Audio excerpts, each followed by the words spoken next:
Welcome to SVG TV's news for Wednesday, November 9th, 2022. I'm Jessica Campbell with the details. 40,343 pounds of cannabis and 135 kilos of cocaine carrying a street value of over 22 million EC dollars went up in smoke today as part of the eradication exercise carried out by the Royal St. Vincent and the Grenadines Police Force. The illegal drugs, which were seized by the police during operations between 2019 to 2022, were burnt at the Roboca Dry River. Commissioner of Police Colin John, who was on site, says the cases involving the drugs have all been concluded in the court, and an order was made by the court for the destruction of the drugs. Before this process took place, we went through the various documents that we had and made sure that these drugs were ready for destruction, in that the cases were completed before the court and that the appropriate order was given. There was no appeal or anything of that nature, so the matters are ready for destruction of the drugs. So here we are today, and I really appreciate the fact that SVG TV acceded to our invitation, and they're here today to show the public what the police is doing in that regard. Police Chaplain Pastor Adolphus Isaacs, who was invited to witness the destruction of the drugs, says he was happy with the exercise. A member of the Christian community, drugs, one of the things that we would like to see being destroyed. And so I am here to witness that as the police chaplain and of course as a minister of religion. I think this is the second or the third time I would have been here witnessing this kind of destruction. I feel it is the right thing to do, because once these drugs were captured and they were taken, we should destroy them. And once all of the legal ramifications would have been in place, and at the end of the day, the sentence is to have them destroyed. That is what you should do, you know. So I'm in agreement with that, and I'm really happy to be part of looking at the destruction of them. And we are guaranteed now that these will never be back on the street because they will be utterly destroyed completely. A justice of peace in the area, James Brown, said it was the first time he was invited to witness the destruction of illegal drugs and is pleased with the work of the police. I'm very impressed with the work that the St. Vincent and Grenadines Police Force is doing to eradicate illegal drugs off the street of St. Vincent and the Grenadines. Today I can say comfortable that youth would be in a safer place as from today.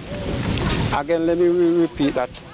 Very impressed with the work that the Commissioner and his staff is doing to keep our street safe of illegal drugs.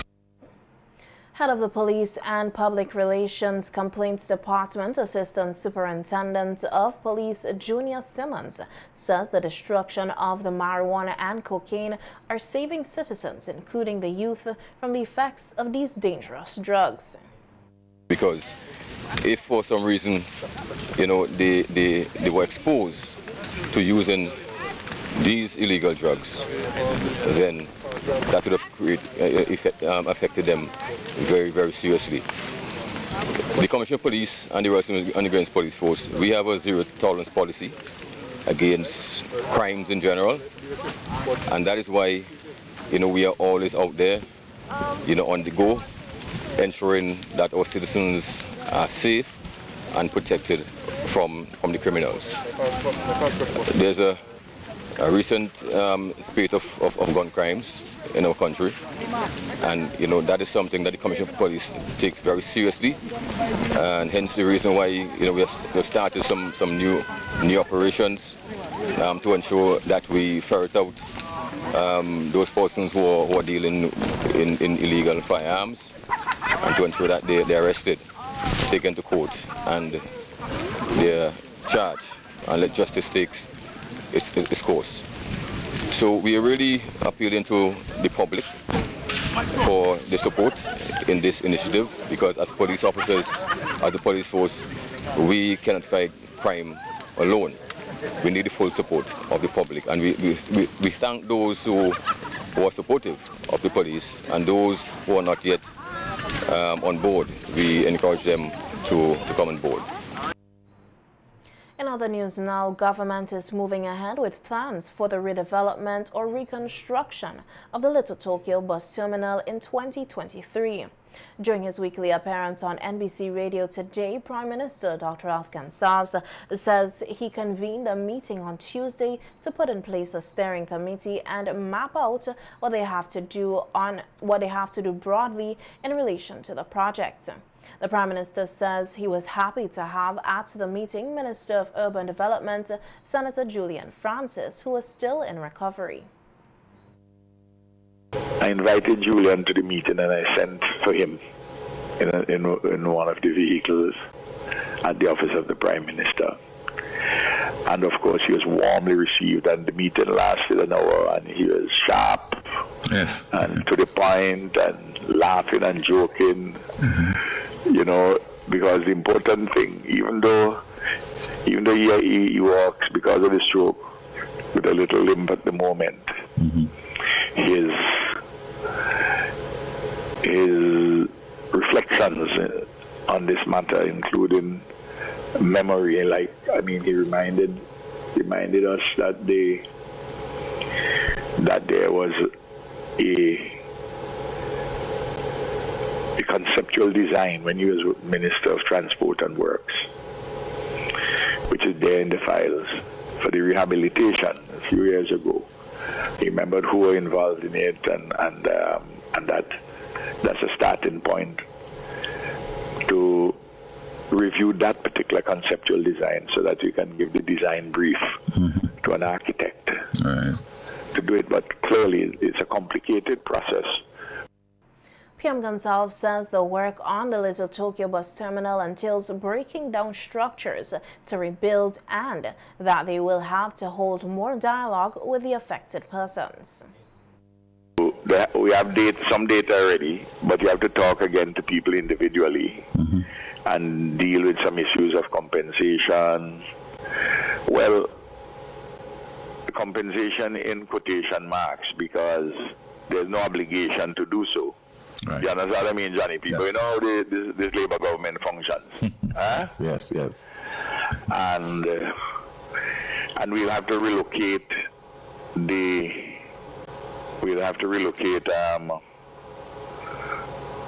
some of the vendors, and we have to find a place for the Windward bus stop. We may not be able to find one place temporarily, but you know, we can do some work, and that has to be worked out with the port and the police and the like, and the police was present, traffic department, at the meeting yesterday. We're close to the Geisha there, you know that place up there. Yes, huh? yes, Prime Minister, yes. That whole area, and detailed discussions have to be had with the port. And you wouldn't be able to accommodate everybody. So a lot of detailed work has to be done there. You have close to 600 registered minibuses, which are operational. Okay. You probably have close to 400 from the windward side of the island now. Alone. You understand what I mean, Johnny? Yes. So we have to have them divided properly, and we have to make sure that persons who leave, we move from there. They don't go by the leeward bus terminal. So there has to be proper controls. And naturally, if you're using Bentic Street, the vendors, they have to move. The Prime Minister, however, made it clear that the rebuilding of Little Tokyo is not to accommodate rum shops. The children and grandchildren of the fellows who are running the rum shops, I expect them to have computer repair shops. Salons. I expect fellows barbershops, design, yes, work and tailoring, and you know where people can make pants and frock. Johnny P? Yes, PM. Yes. Where we can have the creative work, artists and painters and sculptors. And, I mean, look, man, it's 30-something years ago. Yeah. We have to move, we have to advance and change. Johnny P? Yes, Prime Minister. Yes. And in any case, I mean, bus stop and alcohol, driving and alcohol, what kind of combination that? I know some people going to fight me down on this, you know, but you know me already. I put my ideas to the people, and the people make a determination. Yes. And I don't bother about the demagoguery of any opposition politician or any wannabe politician who want to make some opportunistic name for themselves. That's why I tell you, my runs on the tins in, and people know how the comrade functions. The National Emergency Management Organization, NEMO, in collaboration with the United Nations Office for Disaster Risk Reduction, UNDRR, today convened a Making Cities Resilient 2030 MRC 2030 workshop at the Beach Commerce Hotel during the period November 9th to 11th, 2022. The main objective of the three-day workshop is to explore key stakeholders, key stakeholders to resilience roadmaps, which is a pathway for the Making of Cities Resilient 2030 initiative. The roadmap is expected to assist key stakeholders to understand where their cities are in terms of resilience and the actions that need to be taken to reduce risk, improve resilience, and connect with entities that can support implementation of actions for enhancing resilience. Delivering the featured address at the opening ceremony was Permanent Secretary in the Ministry of National Security, Hudson Ned, who says the workshop is timely. Caribbean region is now one that is focusing on the principles of making cities resilient in the context of our own circumstances. And this City Resilience 2030 initiative is really out of a global partnership to strengthen local risk management. It is often said that there are no natural disasters. So we have to adjust our vocabulary to in sync with that concept. We have in St. Vincent and the Grenadines 6 towns, and over the years we have been referring to our main town, Kingston, and its immediate suburbs as a city.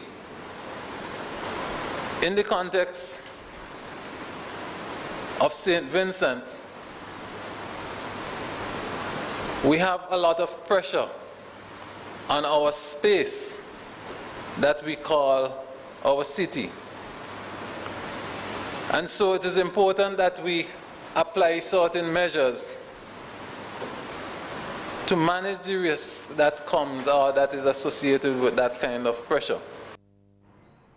Ned says while a lot of focus over the years has been placed on developing SVG's emergency management capacity, there remains a lot of gaps and understanding among the population on how decisions are made about livelihoods and sustaining them. People take for granted the issue of risk management and rely on agencies like NEMO, the Red Cross, BRAXA, the Ministry of Works, and you name it. And then we could see the government. And so we have a responsibility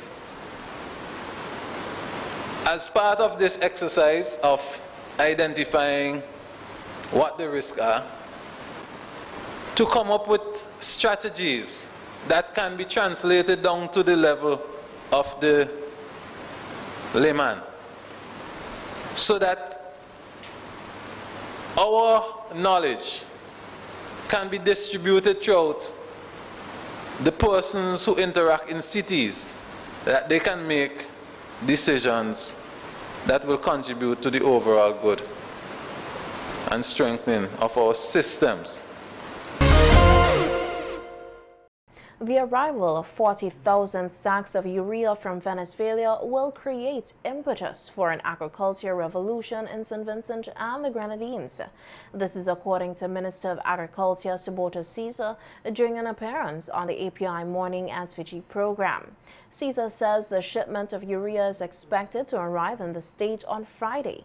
And we are going to see a national distribution of this urea.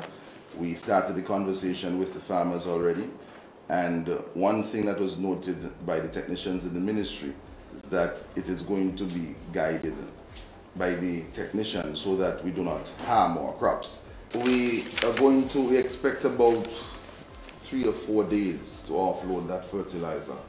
In fact, from our numbers, we're getting into St. Vincent and the Grenadines in one shipment what normally would run us like 4 or 5 years, and we are going to what's that? 4 or 5 years worth of fertilizer, of urea. What we're going to do is that we're going to work with farmers to bring new lands into production. So remember, the urea is utilized at the very early stages of production. So you have either 2 or 3 weeks after planting, but definitely before 3 months. So if you're a dashing farmer, for example, and you're taking it up to 8 months, you can only apply this if your crop is 3 months old or under. And best use is when you put in the crop, then you apply it 2 weeks after. So you're going to have some farmers, a farmer may have 5 acres of land, but his crop is 7 months. What we're advising that farmer to do is to get more lands and expand your production. As part of the efforts to ramp up food production and quick distribution of the urea, Minister Caesar says they are working to have more usage of mechanizations in the fields. And over the next few days, we're going to do some displays using the augers to dig the holes, because the shelf life that we're looking at is between offloading and 6 months to utilize all of this urea. Already we are having meetings in the different communities with farmers to enlighten and to speak about the urea that is due. And we're going to continue these meetings, form persons into producer groups, so that when we come to Richland Park, for example, in the meeting we'd want to know who are all the persons who have lands available that they're not working. We'd want to know the number of farm workers needed, and we will provide the assistance utilizing the technology so that you can put in the crops soonest. It is going to be a very busy period in the agriculture sector between now and the next 6 months. In fact, I heard a farmer saying that he has to speak to another farmer because they have to share the workers, because he would want the workers certain days of the week and the other farmer would want the workers. So next year around this time, we are going to see a significant increase in production. And it ties in to the whole framework where we were working to establish the food terminal markets. Minister Caesar says with increased production, they are also seeking to secure more markets for local produce in the US, Canada and the UK, noting that it is exciting times for farmers in St. Vincent and the Grenadines. In fact, they told us that the market is there. We started to export already, as you're aware, from not only from Lourdes but also from Lacqua.